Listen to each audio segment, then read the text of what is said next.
I am Vea. I am 39 years old, and until 3 weeks ago, I was the Senior Data Infrastructure Manager at Armaxis Holdings, a financial analytics firm based in Denver.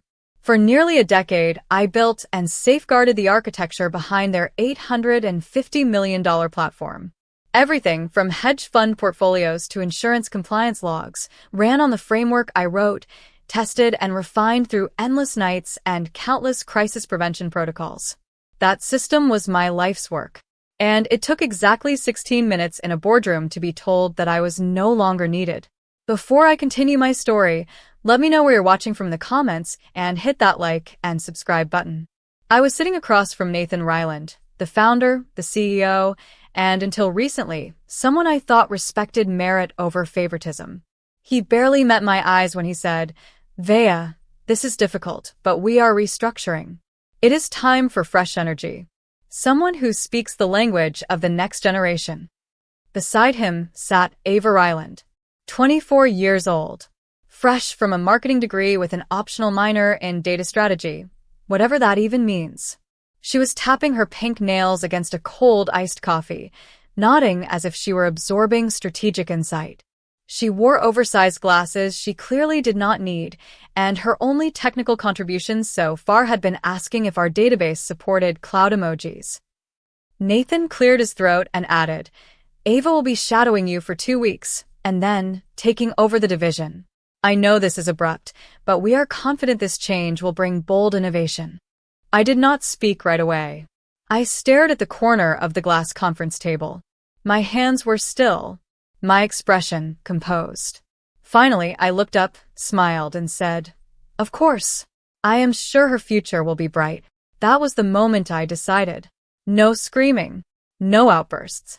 Just a nod, a smile, and the quiet walk back to the office I had lived in more than I had my own home. I passed the rows of servers, machines humming steadily, quietly. I passed the framed certificate on the wall commemorating my disaster recovery protocol, the one that had saved the company $93 million during the system freeze of 2020. My name was on it, but I knew it would be removed soon. And then I sat. My hands moved automatically. I typed the master shell script, one I had buried beneath 6 layers of permission-based encryption years ago, a tool never intended for revenge, but for protection. It was built as a failsafe if hostile external actors ever tried to seize control. That is what I told myself. The terminal window opened. The prompt blinked. I entered the phrase, "Revoke, core access _all, now." The system hesitated for 5 seconds. Then I watched it begin. One by one, the database clusters shut down. Encryption modules activated. Version history, redundant backups, cold storage nodes, everything began overriding itself with randomized null sets. It was not loud. It was not dramatic. It was silent, efficient, irreversible. The platform that held records for over 200 financial firms across 3 continents was gone. Forever. By the time Ava logged in to get her hands dirty, as she so cheerfully phrased it, the interface was blank. Not just offline, non-existent. At 10:46 a.m., Nathan Ryland's assistant rushed to my empty office. I was already gone. By 2 p.m., Armaxis Holdings had to report a critical system failure to its clients. By 8 p.m., federal compliance agencies were investigating data loss of unprecedented scale. By midnight, the board had convened an emergency meeting, and I was home, reading a book, phone on silent, a quiet cup of tea. I felt nothing. No anger, no joy, just a deep, still calm. They fired me for being out of style. I removed the style. When the damage became undeniable, they did what companies like Armaxis always do in a crisis. They panicked in expensive suits. I had anticipated the timeline almost to the hour. Within 24 hours of the deletion, their legal department would wake up to a nightmare. Clients were already calling. Massive firms that relied on our real-time analytics, hedge funds, banks, regulatory bodies, all blind. Armaxis was not just down. It was non-functional. And the kill sequence I had written? It did not just erase data.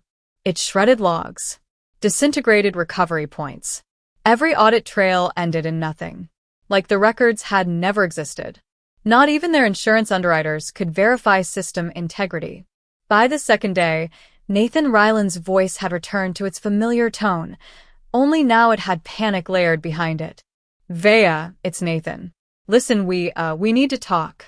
We think something's gone wrong with your backup protocol. Just a standard consult. Consult. That was a nice word. Especially for someone they had escorted out with a token severance and no farewell. I did not pick up. I watched his voicemail twice. Studied his pacing. He had aged 10 years in a day. That was the thing about men like Nathan. They built empires on the backs of quiet talent, then replaced that talent with flashy smiles the moment investor pressure asked for trendiness. They had no idea the quiet ones were the ones who built the walls and sometimes hid the detonators. Ava? She had no idea what was happening. I saw a leaked internal Slack screenshot. She had written, and I quote, "So, do we just reboot it? Or should we download something from Google Cloud?" There was no reboot. There was no cloud. This was not an Instagram account. This was the core of their intellectual property. Gone. 3 days later, corporate headquarters, Denver. The Armaxis board convened. I was not there, but I know exactly how it played out. One member, a senior compliance advisor, asked a simple question. Why was the only person who fully understood our infrastructure replaced with someone who listed TikTok data trends as a qualification? No one answered. Because there was no answer. There was only the reality of what they had done. They had made 2 mistakes. They assumed I would go quietly. They underestimated how deeply I had protected the very systems they gutted. And yes, I had left breadcrumbs. Enough for a real professional to understand what had happened. But no one there was equipped anymore. They had fired the last person who read the code like a language. The company lawyer called me next. He sounded more composed. Trained. But the desperation was there beneath the words. Vea, this is a formal request under Clause 9.7 of your exit agreement. You are required to assist in post-employment systems stabilization. I replied with a short email. I was told I was no longer required. I am honoring that decision. Good luck. No signature. No warmth. Just the truth, delivered clean. They tried threatening legal action. But here is the thing. They never formally documented the full architecture I had created. I was their single point of continuity, and they erased me from their future without first extracting their past. Every audit trail, every microservice ID, every admin escalation script, it was all encoded with a logic only I understood. And that was not out of malice. That was out of trust. They trusted me blindly until they did not. The collapse was not loud, but it was total. The SEC launched an inquiry. Several clients filed breach of contract lawsuits. Their investor line dried up almost overnight. The Armaxis name became toxic in financial tech circles. As for Ava, she was removed from her role quietly, and her LinkedIn changed to independent consultant, a title often used when no one else will hire you. I watched from afar. From another continent, actually. Because 1 week after everything fell, I accepted an offer in Zurich, triple the pay, no public profile, absolute autonomy. A company that values stability, precision, and, above all, loyalty. They asked if I needed relocation support. I declined. I had already moved on. You see, this story is not about revenge. It is about consequence. They thought they were replacing a function, but they were deleting a foundation. And I simply let the cracks do the rest. There is a specific moment, always, when a company realizes it is no longer in crisis management. It is in collapse. For Armaxis, that moment came exactly 8 days after the deletion.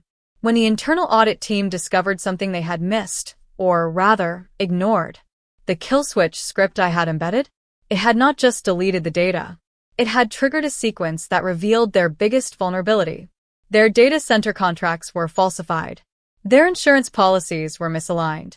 Their regulatory documentation, falsified to appear compliant, depended entirely on my systems to verify logs that no longer existed. In short, what I exposed was not just a system failure. It was a decade of quiet fraud, papered over by my competence. I had not just burned the house down. I had removed the illusion that there was ever a foundation beneath it. The CEO made one final attempt. Nathan Ryland's final outreach came through a third-party intermediary, a well-known crisis PR firm, one I had seen fix disasters for tech giants. Their message was simple. Name your number. We need your help to rebuild. Privately. Quietly. No questions asked. I thought about it for 5 full minutes. And then I wrote back. You did not need a rebuild. You needed respect. You chose neither. This is the result. No number. No price. Because it was never about money. It was about value. And the difference between the two was what Nathan never understood. Meanwhile, Ava went silent. Her social media went dark. No more inspirational posts about disrupting outdated systems. No more selfies with latte art captioned, "Data is the new soul." Word spread quickly in tech circles. A recruiter friend forwarded me an anonymous memo from a VC firm. Do not hire anyone involved in the Armaxis disaster. Risk factor too high. Investor trust too fragile. The fallout had not just ruined a company.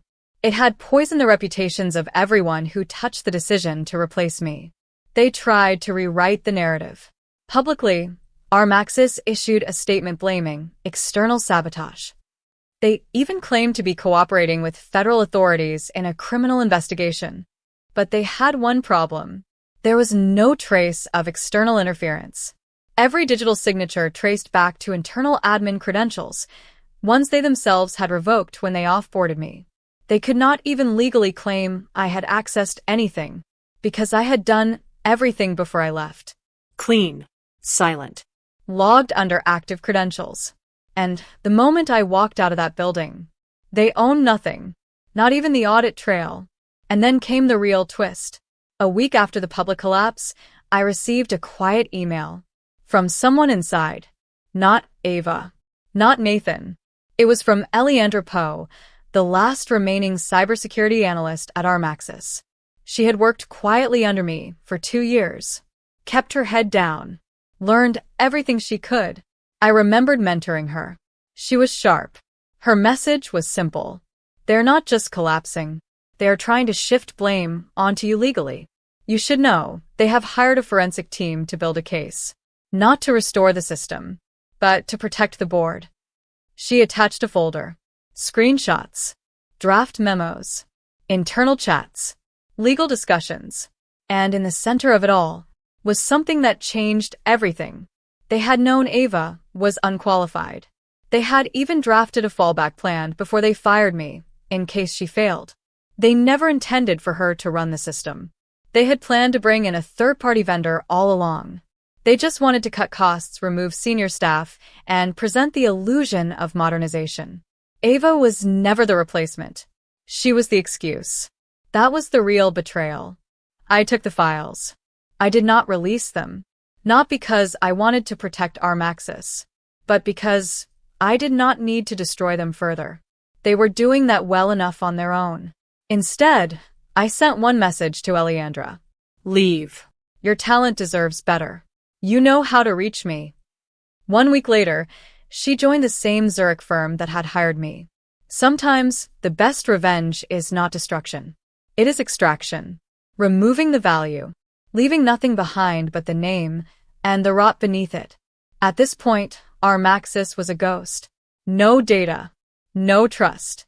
No staff worth keeping. No buyers interested in a brand soaked in scandal.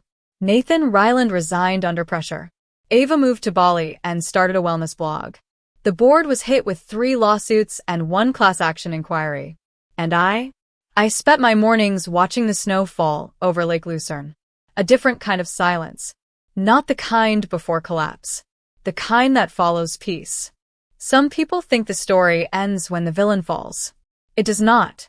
Sometimes, the real story begins after the dust settles, when the world, now forced to look closer, starts asking the questions it should have asked before. 3 weeks after Armaxis collapsed, the first of 3 lawsuits hit. Not from me.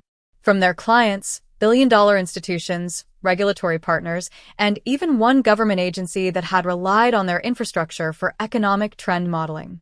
I read the filings over morning coffee. My name appeared in some of them, not as the villain, as the witness. The class action was brutal. Armaxis had signed contracts guaranteeing 99.999% uptime. They had no legal right to eliminate redundancy. And worst of all, they had never documented their transition plan when they removed me. One clause came back to haunt them. Any change in critical infrastructure leadership must be accompanied by full technical documentation, continuity protocols, and transitional oversight. They had Ava write her own transition plan. It was 5 pages long. 2 pages were slides titled New Energy, New Era. The rest was copied from an article on LinkedIn. That document was submitted in court as evidence of negligence. I did not testify. I did not have to. My systems, or rather, their sudden absence, were the loudest witness. And then, the legal team made a final mistake. They filed a motion attempting to name me in a counterclaim, not for sabotage, but for failing to disclose vulnerabilities before my departure. That was their strategy. Paint me not as malicious, but incomplete. As if it were my duty to leave a full guidebook for the person replacing me, even when that person was not qualified to read it. My lawyer responded in 4 sentences. My client was terminated without cause. She was given no opportunity to provide transition documentation. Furthermore, Armaxis did not request it. She was told her services were no longer required and escorted out within 48 hours. We are prepared to release security footage and timestamps confirming this. That was the end of their motion. No court in the country would back a company that told a woman to leave, then blamed her for not staying longer. Their reputation was shredded publicly. A whistleblower report leaked to the financial press. It exposed everything, from their fake compliance audits to the fact that Ava's hiring had been positioned internally as a marketing stunt to increase investor warmth. The press tore them apart. And then came the industry bans. Armaxis was barred from future government contracts. 3 board members were fined for misrepresentation of digital security protocols. Nathan? No company would touch him. His LinkedIn profile quietly vanished. He reappeared 6 months later offering strategic consulting. No clients. No traction. Ava? She posted one final blog entry titled, What Failure Taught Me About Growth. It had 3 likes. One was her own. But here is what they never saw coming. It was not just about me. It was about what I represented. Armaxis had been part of a growing trend, replacing seasoned architects with innovation hires who looked good on a stage but collapsed in a server room. Their story became a cautionary tale. Articles were written. Panels were held. Even a university case study was created, titled, The Armaxis Collapse, When Experience is Devalued. I did not need revenge. They gave it to themselves, gift-wrapped in arrogance. And then something strange happened. 6 months after I settled into my new role in Zurich, my inbox pinged. It was from a founder of a startup in Tokyo. We read about what happened with Armaxis. We are rebuilding our data infrastructure from scratch, and we want to do it right. Your name came up from 4 different advisors. They were not offering a job. They were offering ownership, Equity. vision, a seat at the table. Not a replacement, not a cost-saving measure, but the cornerstone. I accepted. Not because I needed another title, but because sometimes the best legacy is to build something that will never make the same mistake. And Armaxis? Their domain expired. Their building was sold to a logistics firm. Their logo was found in a forgotten press kit PDF uploaded to a defunct investor site. That was all that was left. A faint digital ghost of what could have been, had they simply respected the hands that held it all together. Most people think endings come with noise, lawsuits, headlines, public apologies. But real endings? They are quiet. They are forgotten. They are names people no longer mention in the rooms that matter. Armaxis became one of those names. The tech world moved on, but not without learning.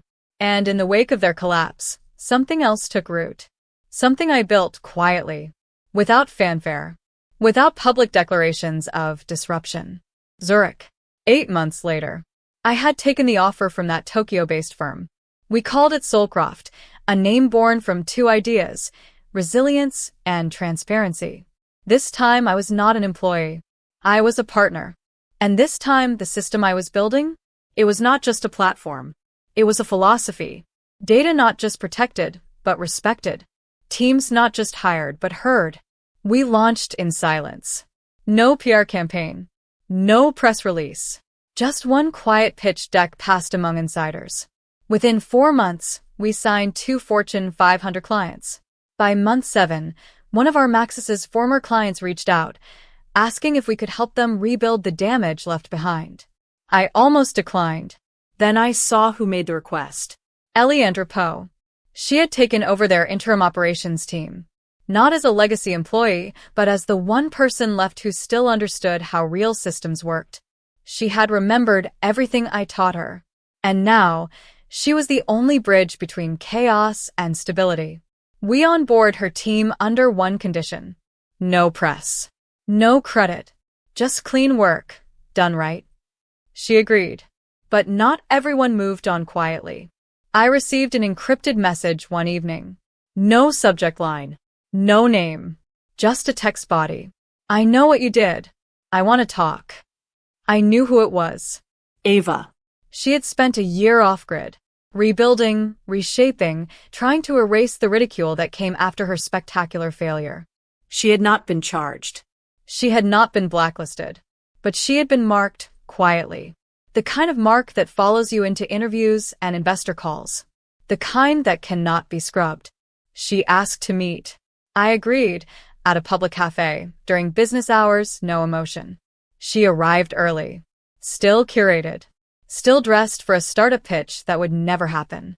She sat across from me and said nothing for almost a full minute. Then, I did not mean for it to happen like that. I was just following my dad's lead. They said you were overpaid, outdated, too inflexible to scale. I let the word sit. Then I replied. I was not inflexible. I was responsible. That was the difference. She nodded. Quiet now. Almost too quiet. Then she asked something I did not expect. Do you think I could ever come back from it? Rebuild? I looked at her. Not as an enemy, but as a mirror. She had been used. She had been foolish. But not evil. Still, I did not lie. Only if you stop chasing applause. And start listening to people who know more than you. She said nothing. I stood up. Left enough cash for both our drinks. And walked away. Soulcroft operates in 5 countries. We serve quietly. Deliver silently. No headlines. No scandals. No replacements driven by ego or bloodlines. Our team includes architects who were once forced out, passed over, silenced in meetings. Now, they run the room. I keep a single photo, in my office. Not of the collapse, but of the whiteboard from my final week at our Maxis. The day I was asked to document my last thoughts before leaving. I had written one word on it. Integrity. They laughed then. They are silent now. You can replace a title. You can cut a salary. You can rebrand a press release. But you cannot replace the architecture of trust. You cannot fire the foundation and expect the roof to stand. I did not destroy them. I just let them run their system. Without me. And that was enough.